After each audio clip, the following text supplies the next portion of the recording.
ঠিক আছে ঠিক আছে, অত লজ্জা পেতে হবে না। তোমার জন্য এইটুকু চপই বরাদ্দ, ঠিক আছে?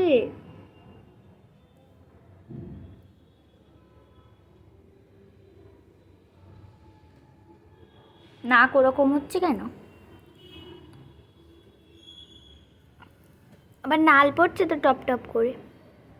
এই বুটা, তোর এই নাকের মতো আমার একটা বান্ধবী ছোটোবেলায় স্কুলে এরকম করতো, নাম ছিল সুস্মিতা। সে হয়তো ভিডিওটা দেখছে, আমাকে হয়তো পরে বকা দেবে। সেও নাক না এরকম পটপট করতো, টিফিন খুললে এরকম কাছে এসে নাক এরম এরম করতো, বেশ মজা হতো। কিন্তু একদম তোর দেখে আমার ওর কথা মনে পড়ে গেল।